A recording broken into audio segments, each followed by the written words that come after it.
হ্যাঁ জি, hi guys. আমি অনেক দিন আগে একটা কঞ্চি রোপণ করছিলাম। এই কঞ্চি থেকে বাঁশ হওয়ার জন্য যে গাড়ি ছিলাম অনেক দিন আগে, দেখি সেটা থেকে বাঁশ হয়েছে কিনা দেখতে যাই কি অবস্থা। আমার সাথে থাকুন।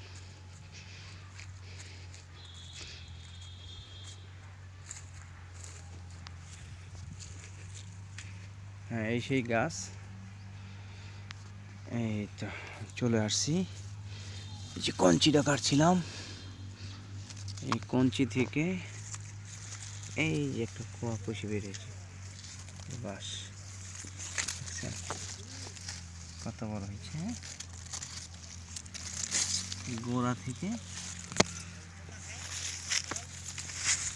থেকে এই কুশিটা বের হয়েছে। এই যে কুশিটা থেকে ভালো দেখা যাচ্ছে না, এই বাস থেকে হবে।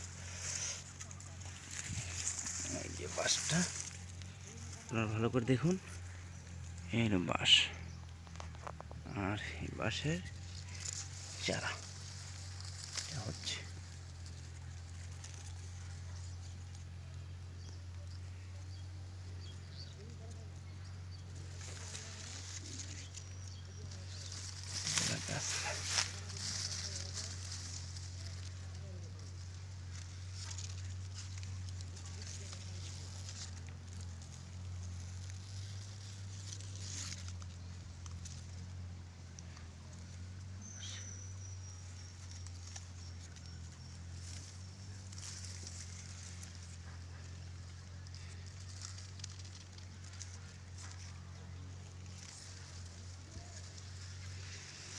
এখানে অনেক নেপালি ঘাস লাগানো হয়েছে। তার কারণটা হচ্ছে যে নেপালি ঘাস লাগানোর কারণ হচ্ছে যে অনেকজনে বাঁশ দেখলেই তুলে ফেলে নাড়া দেয়।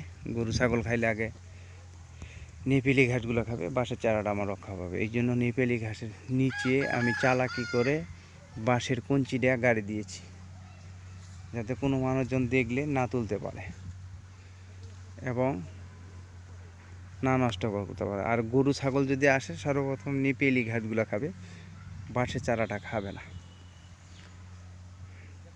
সো গাইস, তাহলে আমার বাঁশের চারাটা বেঁচে যাচ্ছে।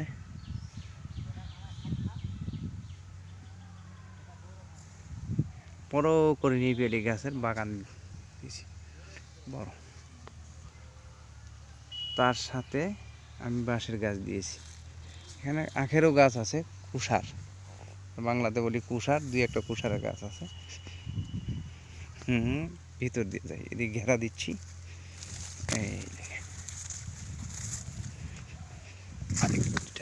এই যে কুষার, আখের গাছ,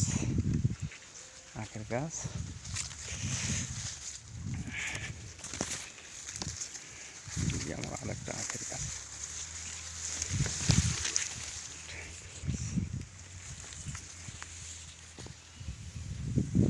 এখানে আরো কঞ্চি কলম করা হয়েছে, এখানে একটা কঞ্চি কলম করা হয়েছে।